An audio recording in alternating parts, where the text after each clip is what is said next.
alekina bonene ya bule Simon Kimbangu Kiangani tuzungeli na nzela ya mibale tata alekina bonene ya bule Simon Kimbangu Kiangani tuzungeli mbala ya misatu ya mulimu musantu tata alekina bonene ya bule Simon Kimbangu Kiangani toye lelo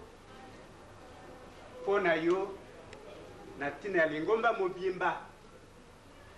aba kimbangiste avant tokota na message o toti na kati ya mikanda na sengi nano papa president nimi oyo mokonzi ya bisorek abondela aloba leloba bongo toyebisa yo oyo toye nango oyeba o biso mpe bakonzi bapapa ya orient asie batindi awa cette fois-ci règne na yo règne de l'orient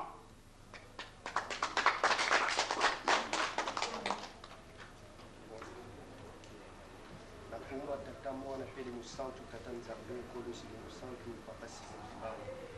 mama mulu maki nzembo papa kulutu papa fumalongo papa papa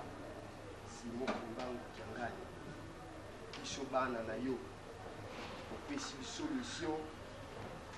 toyo papa fumalongo mbala na mbala ozalaki kobelela kikimbangiste esika nyonso ozali zala mwinda obeta kero kote kombo ya papa Simon Kimbangu yeba na mo papa totondi na masumu kotangela biso masumu te parce que bato basalelaka yo ba Abraham ba David bato ya ndenge na ndenge ba Moïse basalaka mpe masumu epai na yo kasi lokola yo oponaki bango mpe olingaki bango olimbisaki bango mpe baakomplir mission na bango masumu na biso na baunion tokosalaka parce que totondi na mabe tosengi encore une fois limbisa biso papa parce que toza bato mabe tozali na mabunga ya ndenge na ndenge kasi papa oyo ezali 3e génération to 4e génération ya mokili oyo lakaki ke okokata mabe ya bapapa na biso oyo banda na bakoko na biso basalaki suki na bana na 4e génération po te biso tokokosepela na mabota na biso totondi na mabe bilaka oyo tia na kati na bana na yo na mokili satya nazali kobungisa ngo bandoki batelemi kopesa bana na biso bandoki kokanga banzela nyonso opaki makila na yo po te kokolimbisa biso parce que masumu ya biso masumu ya batata na biso olimbisa biso po te tozwa bénédiction oye na bandeko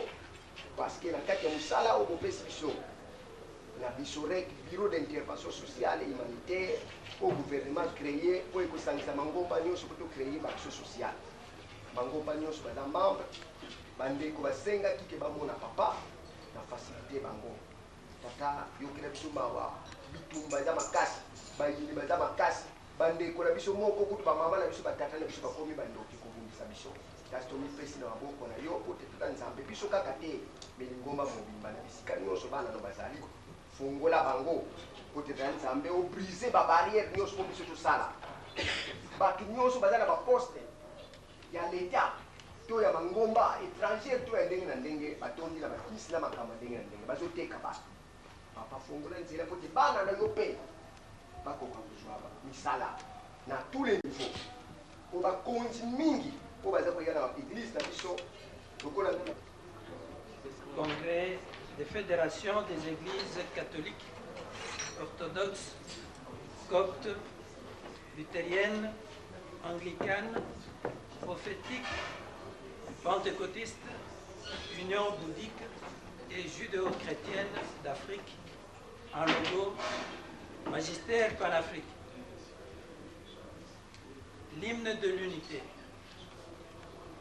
Tous nos espoirs sont pour l'unité. Nos rêves eux-mêmes sont pour l'unité. Nous donnerons nos vies pour l'unité. Viens enfin, unité. Unité qui sauve les hommes. Unité qui sauve toutes les nations. Viens vite parmi nous, unité. Viens enfin, unité. Heureux le peuple qui chante, dit-on. J'invite mes 2 ou 3 confrères de m'aider à chanter, puisqu'il s'agit de l'hymne à l'unité. Tous nos espoirs sont pour l'unité, nos rêves même sont pour l'unité. Nous donnerons nos vies pour l'unité, viens enfin unité. Unité qui sauve les hommes, unité qui sauve toutes les nations. Parmi nous, unité, viens enfin unité. Tous nos espoirs sont pour l'unité, nos rêves même sont pour l'unité. Nous donnerons nos vies pour l'unité, viens enfin unité.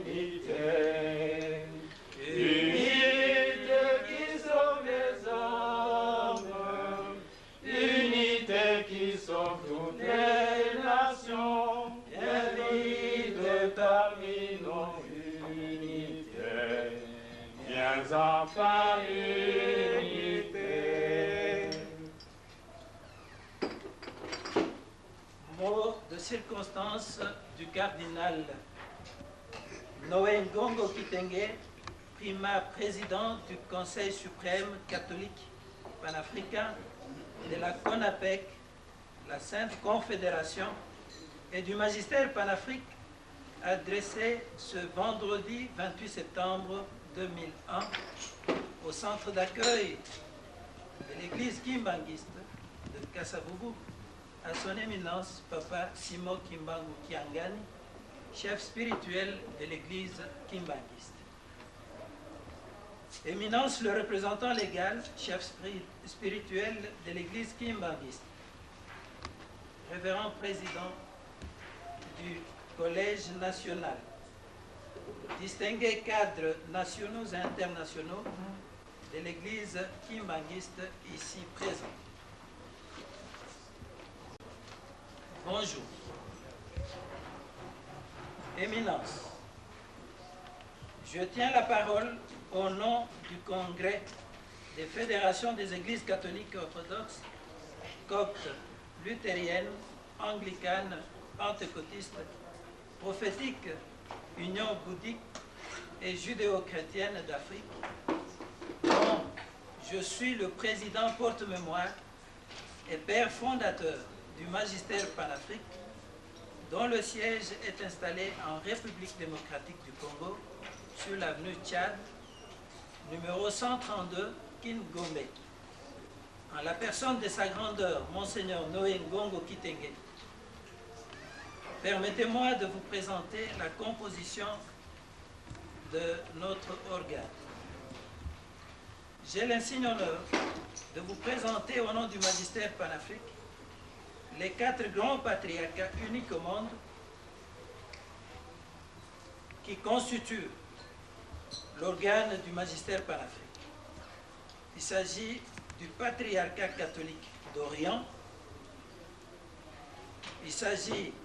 du patriarcat catholique d'Occident, il s'agit du patriarcat judéo-chrétien et de l'union bouddhique. Éminence, qu'il nous soit permis de remercier d'abord notre Dieu, Père Tout-Puissant, Créateur de l'humanité, qui nous a donné cette occasion de nous rencontrer ce jour historique dans cette salle du centre d'accueil de votre Église pour nous recevoir en audience. Audience par laquelle nous vous félicitons pour la disponibilité que vous avez bien voulu manifester à notre endroit. Étant tous frères en Christ, qui menons ensemble un combat acharné pour ravir les âmes que Satan est en train de distraire et de conduire dans la perdition, afin de les guider auprès de notre Père céleste, qui est le Tout-Puissant et Créateur de l'humanité. Nous sommes venus vous rendre visite ce jour, de la même manière que les trois mages ont rendu à notre Seigneur Jésus-Christ visite lors de sa naissance, car ils avaient été prévenus par l'ange que le Sauveur de l'humanité est né. De cette même manière, nous sommes venus vous rendre un vibrant hommage pour votre couronnement par Dieu, d'abord, et le staff dirigeant de l'église kimbanguiste, qui ont tous voulu placer leur confiance spirituelle en votre personne et ont suivi les derniers mots laissés par les anciens chefs spirituels de votre église, qui vous ont consacré chef spirituel de cette même église. Il s'agit de Papa Simon Kimban, de Papa Djangen Joseph et Papa Djalungana Salomon, les pères spirituels de l'homme noir qui se trouvent aujourd'hui dans l'au-delà et à qui nous rendons un vibrant hommage en observant 1 minute de silence en leur mémoire.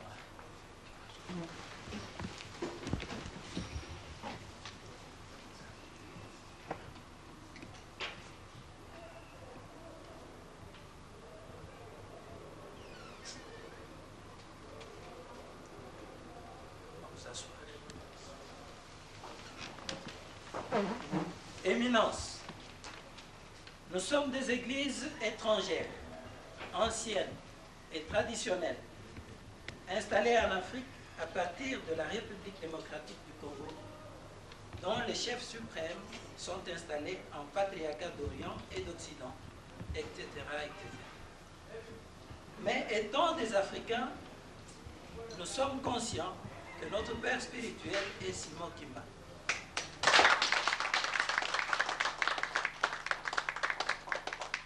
Car il avait prédit que l'homme noir deviendra blanc et le blanc sera noir. Nous voici aujourd'hui atteindre l'accomplissement de cette prophétie. Les cardinaux noirs, les évêques noirs, des titres conférés hier par l'homme blanc et réservés uniquement à l'homme blanc sont assumés aujourd'hui par les natifs de notre pays et de notre continent. C'est pourquoi nous remercions aussi notre frère, le pasteur Nimisita André, président de la Ligue des Églises prophétiques, qui ne cesse de contacter différentes institutions politico-administratives et religieuses par ses conférences sur la personne de Simon Kimban,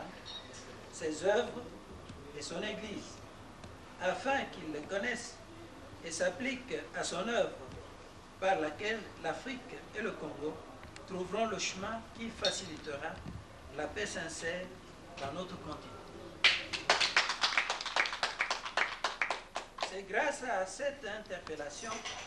que le magistère panafrique se trouve parmi vous ce jour. Et nous avons souhaité vous rencontrer ici afin que nous puissions vous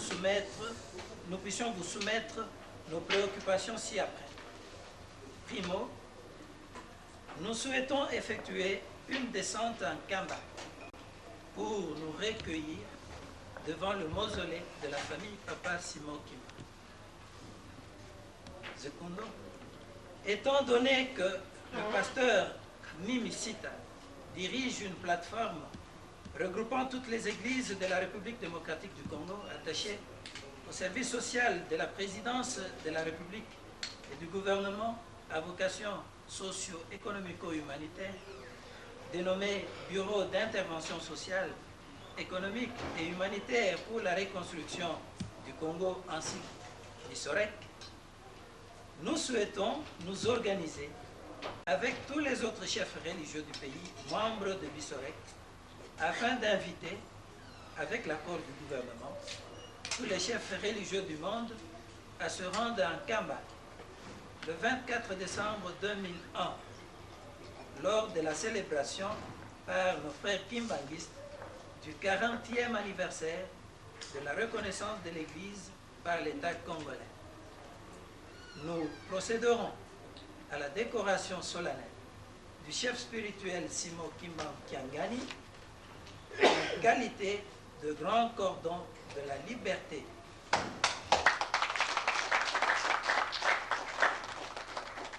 Car le chiffre 40 signifie la séparation d'avec Satan et le retour à l'unité. Nous rendons hommage à notre grand prophète et père spirituel et premier révolutionnaire de l'indépendance de la République démocratique du Congo. Avec votre accord, bien sûr, car nous sommes conscients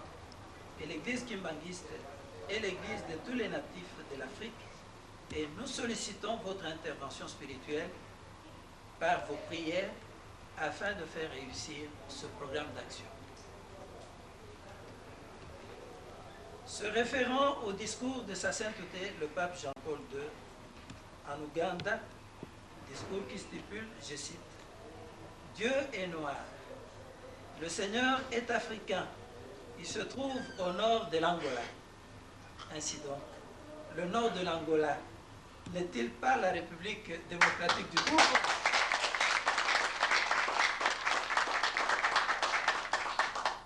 Éminence et chef spirituel, pour terminer, nous vous souhaitons plein succès dans vos activités spirituelles et religieuses. Que Dieu vous bénisse abondamment. Que vive le magistère panafrique. Que vive l'Église kimbanguiste. Que vive l'Afrique et ce saint prophète. Que vive le prophète Simon Kimba.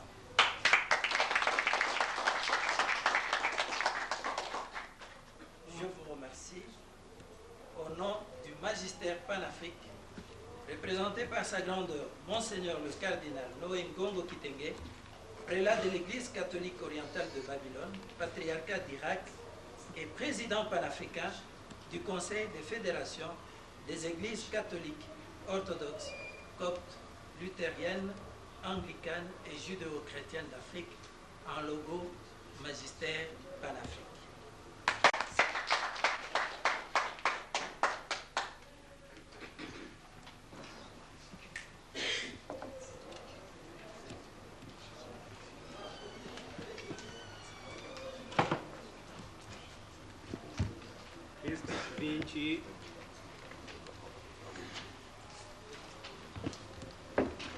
Christus regnat,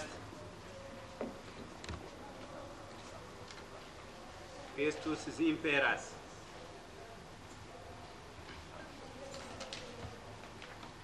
Pax Christi in regno Christi.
ezalaka mokolo ya pasi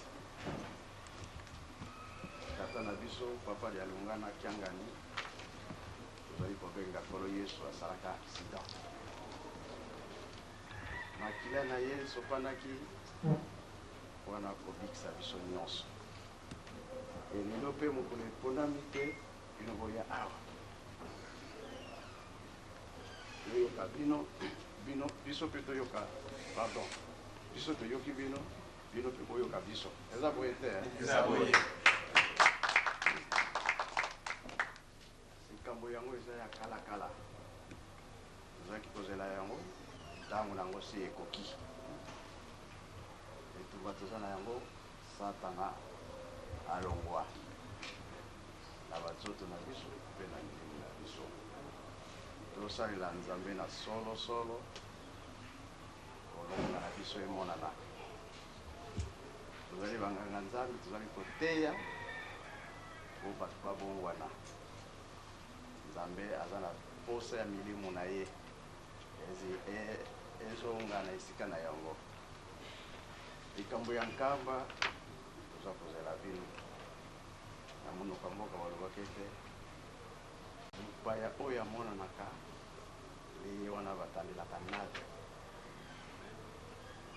biso soki tomoni bino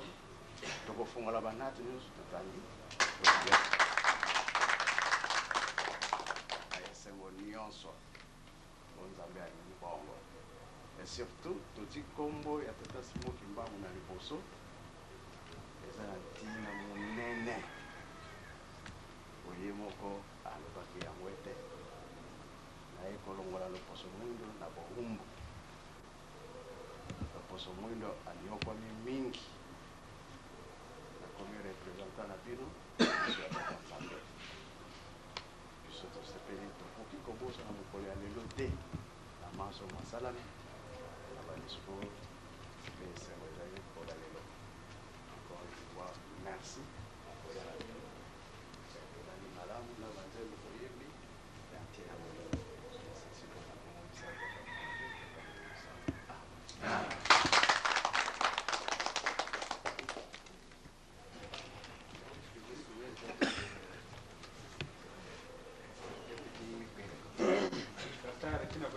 ezalaki mwa priere moke ya kosenga na yo ete kosenga na batata na yo basalisa biso basalisa ngai po groupe ya bakardino mosusu badeside babundisa ngai mpo nini naye kofungola lelo nzela ya orient asie naye kotia na regne na yo basi bamenase nga mpe naza cardinal lokola bango me ya orient me nayebisi yo mpo oyeba ata eyeli ngai oyeba ke groupe mwa monene ya bacardino nde bakobundisa ngai baennemi minene bazwi badisposition minene esengelaki nakoma awa lobilobi nazoyebisa mpe sa sainteté le patriarche Bidawide Raphaël premier na Irak esike ya fwandi Bidawide ni koloba mwana ya David ne mwana ya Salomo mwana ya David yebisika touti me esengelaki nayebisa yo yosengela batata na yo babatela mpe ngai akadisete ofonde yango te soki nzambe alati yo ekozala kaka bongo mpe moto ya mokili akolongola yango te biso tokobosa na yo te na mabondeli na yo biso te kasi tokomela biso ndenge opesi promese oyo etikali ndenge kozala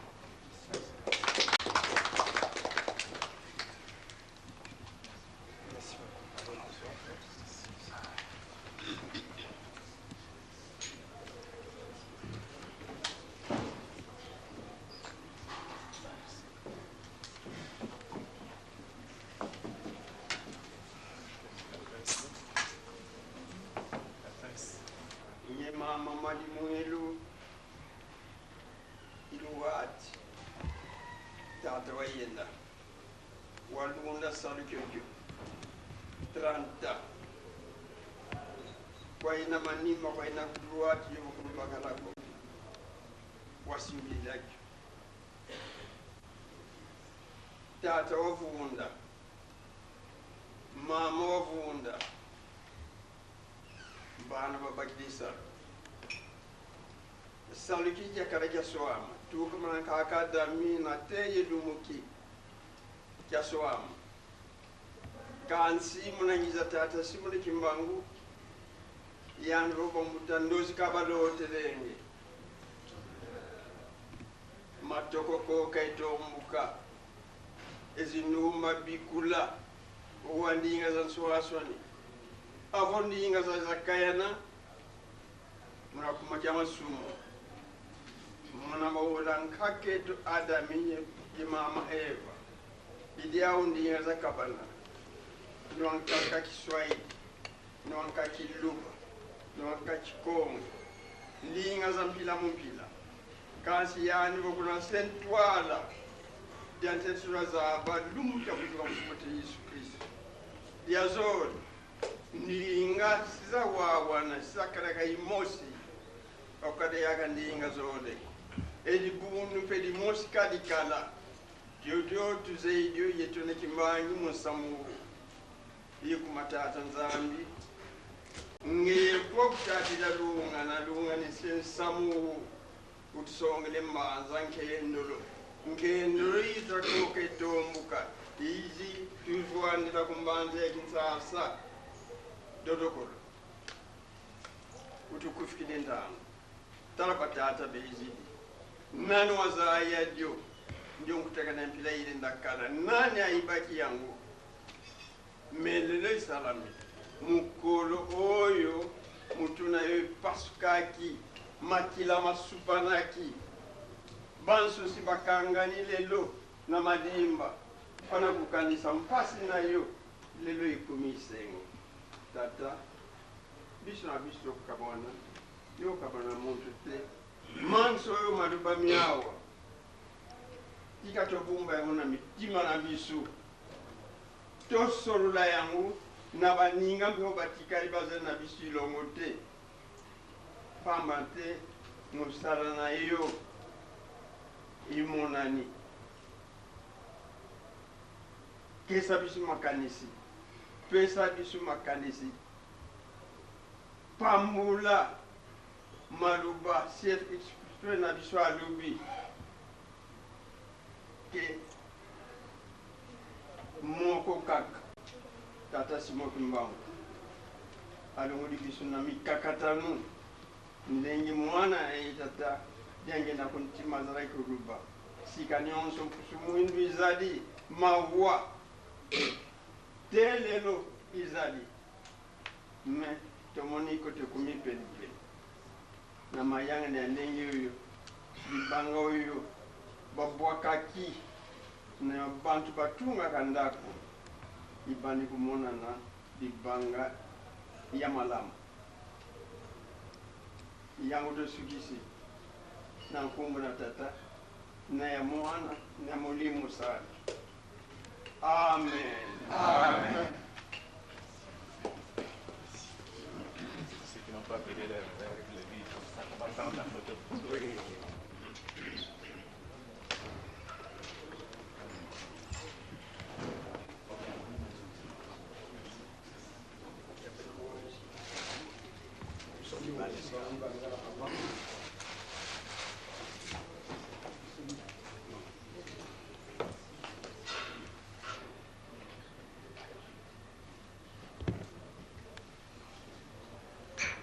Salut papa.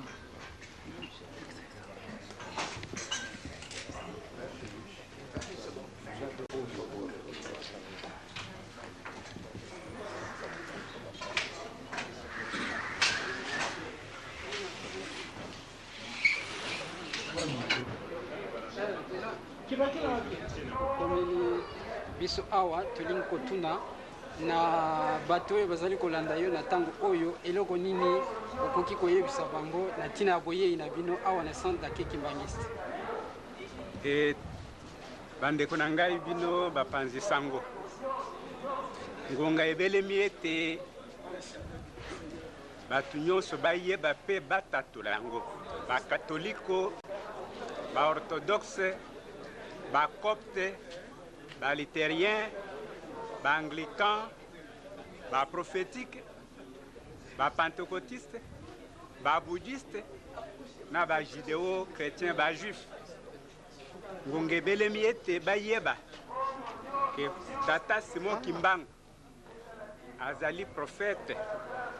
ya Afrique mobimba ya biso banso prophète ya ba katoliko prophète ya ba orthodoxe prophète ya ba copte prophète ya ba luthérien prophète ya ba anglican prophète ya ba prophétique prophète ya ba pentecôtiste prophète ya ba bouddhiste prophète ya ba judéo chrétien esango monene ya sikoyo nde wana po bakonzi na biso bapatriarka na biso bapekisaka biso boloba te ke Simon Kimbangu azali prophète mpo na bino bakongole to bazairwa me boloba te ke aza prophète ya mokili mobimba to prophète ya Sainte Bible to prophète oyo ayebani na Yesu Masiya epekisami me lelo oyo ngonga ebelemi na mokolo ya lelo biso nyonso tokotatula yango mpe tokoloba ete c'est notre prophète portrait na ye ekozala mpe na bandako na biso ya Nzambe. nini mpenza eloko makasi mpenza oyo mpenza etindi bino ete na mokolo mwa lelo bokoma na maloba mpe bosololi na mokonzi abule papa Simon Kimbangu Kengani?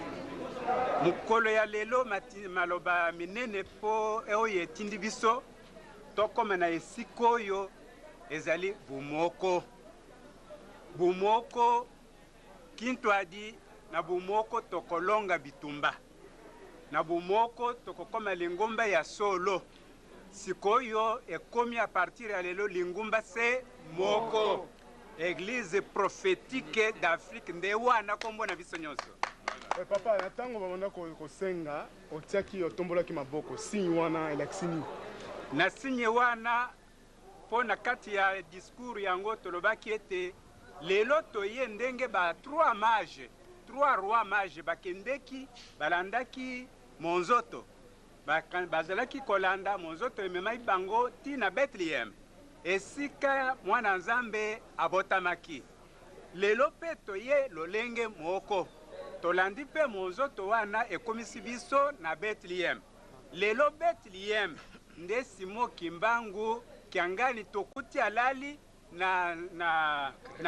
crèche wana tokuti ndeye na kati na ye Yesu Kristo mutu mwindu nde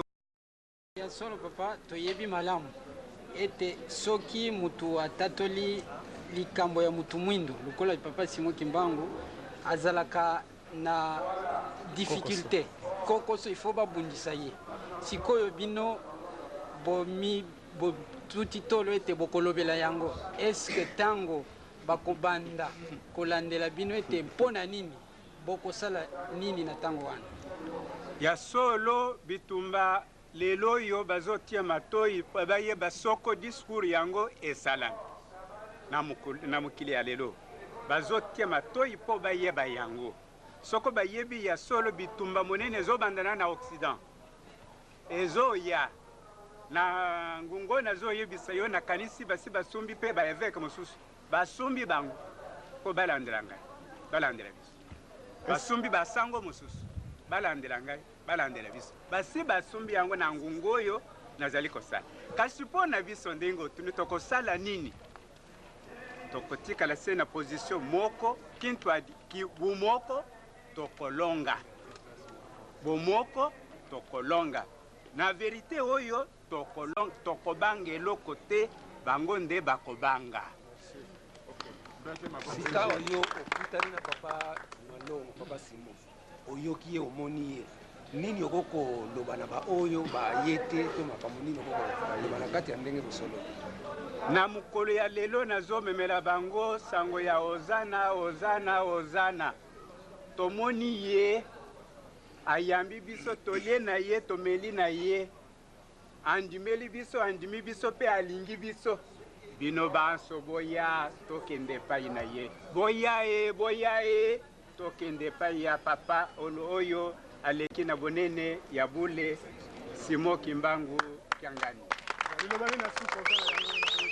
liloba ya suka na bakolanda yo na visite na bino nini ya suka okoki koloba? liloba ya suka na baoyo nyonso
Papa Simon Kimbangu Kiangani, chef spirituel de l'église Kimbangiste et représentant légal. Église Kimbangiste. Yambote napesa mwa maloba ebongi totondo botondi. Tokotondo nzambe botondi na ndenge akomisi biso na milulu minene mia mibu tuku mitano sima ya liwa ya Papa Simon Kimbangu, prophète monene wa mboka, mwana mboka wa Afrique pe wa monde. Ezali nzambe nde asangisi biso yango wana tokotondo ye botondi ya mibale ebongi toyebisa ndenge nini tokomi awa solo nazali episkopo wa eklesia catholique libérale omboka Congo pe nazali episkopo wa yambo wa eklesia catholique libérale o Afrique ya biso ya kati kasi moninga tozali na ye vicaire général Jean-Marie France Ilunga azali sango wa Ecclesia Copte d'Alexandrie. Toyei po ya ko représenter Mangumba Mabiso te. Toyei awa bo délégation ya Mangumba Ebele, catholique, pentecôtiste, luthérienne, anglicane, prophétique, union bouddhique, Mangumba ezali ebele mosusu bazali koya tosali lisanga linene mpo ya kosalela Afrika. Tomoni pasi eleki na continent ya biso bobe na mboka ya biso Congo te na Afrika. Tomoni retard monene ezali na Afrika. Ba-Africain pasi eleki mingi mboka ya biso itambola ndenge ya baninga te. Continent ya biso itambola ndenge ya baninga te. Yango wana elakisi ete tozali na retard sur le plan spirituel. Église Kimbangiste ezali na avance na plan wana. Yango wana yango ebendi biso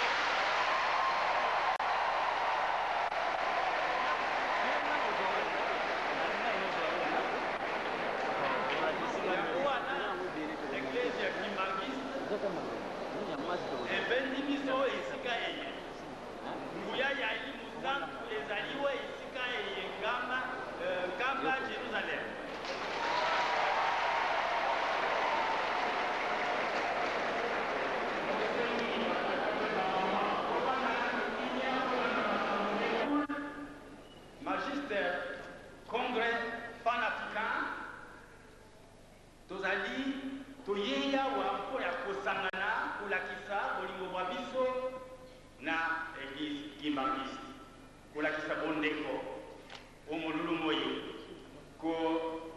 était tozali na bino esprit, âme et corps. Tozali na bino, tokozala na bino, tokotika bino te. Yango wana toyeyi mpona kosenga bolimbisi na papa Simon Kimbangu pamba te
non seulement bakimangiste, bato baso ba bonne volonté, bokende bopanda sango ete papa Simon Kimbangu kati na ye wana ezalaki incarnation ya Yesu. Ekoki kopesa mwa kokoso na boyambi bwa bato bazwaki évangile ya révélation judéo-chrétienne na colonisation. Pamba te esika wana mwambeba ezali. Mais solo c'est solo Yesu Kristu amoni pasi babomi ye asekwi yambote alimwa au plan physique alobina bayekoli baye ete namoni bokoki te bokoki na ino te bozaki kokoka pamba te nazaki kati na bino laki kotinda bino me sikoyo soki elimu santu te bokokoka te yango wana bozela botikala na bomoko bakimbangiste botikala na bomoko me bomoko bona botikala na désordre te nzoto nyinso elaka na motu elaka na makolo yango wana motu de papa représentant légal chef spirituel na libota nyinso ye lizali zingazinga na ye solo c'est solo soki kotikali na bomoko vent ya Saint-Esprit eye ekotaki na mboka oyo Congo na kati ya Afrique ekopesa ba événement sur événement makambo isi ndenge na ndenge makosalema oyo ezali nde source ya civilisation ya l'homme noir solo pamba te discipline église kimbangiste ezali na yango eleki makasi ordre discipline botosi bwa liloba botosi bwa mitindo yango nde ezali kobimisa misala miyembe ezali komonana sikoyo boni totia tembe yango wana toye kosenga pardon na papa Simon Kimbangu.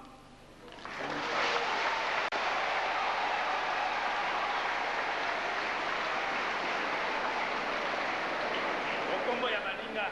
ya full magister congrès panafricain tosengi pardon alimbisa biso tozali bana baye alimbisa biso solo ye azali mosanto wa biso ezali lokuta te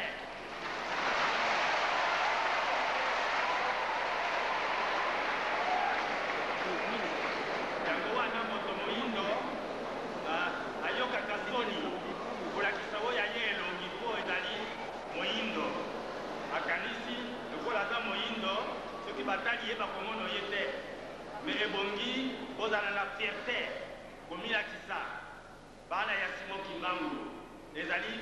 kopesa soni te solo se solo tala esika oyo ekomi kobenda ekomi na puissance ya Nzambe ezali kobenda bato ya mokili mobimba solo soki ezala pamba ekoki kobenda lokola ema ndenge ezali te yango wana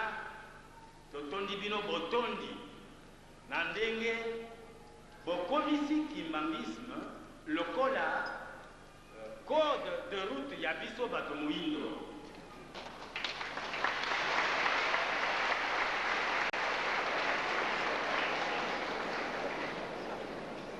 yango wana lokola boti molende bayebisaki biso ndenge ya bafourmi rouge et noir babundaka nsima ya ndako awa balakisi biso karte ya afrika ndenge ebimiwa esika wana mais fourmi motani wana ezali satan œuvre ya satan boyeba ete satan alaka libanda te satan alaka na kati mbeba elaka na kati ya moto nzambe akela azali na bitumba kati na ye mabe na malamu za kobunza yango wana kati ya lingomba nyinso kati ya nzoto nyinso mbeba elaka na kati bosantu bolaka na kati tikete mateya bali kopesa bino makoka komatisa misalami ya molimo likolo misalami ya nzoto mikweyaka moke moke kimbangisa alingaka ekoko te alingaka lokuta te alingaka moyibi te kimbangisa alaka esengo asalisaka alingaka misala yango wana makomo manso baza komona na polele boye bongo christianisme ya hypocrisie oyo ya oza célibataire nzokande obala na kutu oyo ya ozalaka na mwasi moko nzokande baza misato oyo ya kotongono ntango nyonso oyo ya makambo ndenge na ndenge solo soki ozali kimbangiste yo okobimisa nzoto mpe molimo mwa yo na makambo mana manso yango wana natondi bino botondi mpe nasengi bino okombo ya full magister congrès panafricaine ke boyeba ete ekozala bino na likambo toza na bino tokosenga mpe esika wapi biso mpe tokolinga kolakisa na baninga ete tozali na bongoko na église kimbangiste tomona mpe bino yango wana ekopesa esengo tosengi na afrique mobimba ete ezala bakonzi ba mboka ezala bakonzi ba mangumba ezala bakonzi ba misala ndenge na ndenge mpo afrique etelema totala nanga mosala mozali kati ya église kimbangiste totala solo soki totali malamu mpenza bango balakisi biso ndakisa yango ezali lokola ndakisa solo tozaki kotiola tobandaki na kotiola solo ata ngai natiola me soki ngai namona ngai moko na 1986 au centre d'accueil kimbangiste papa Simon Kimbangu abimeli ngai te mbele naza se kotiola me banda date yango ngai nayebi ke aza mosango amen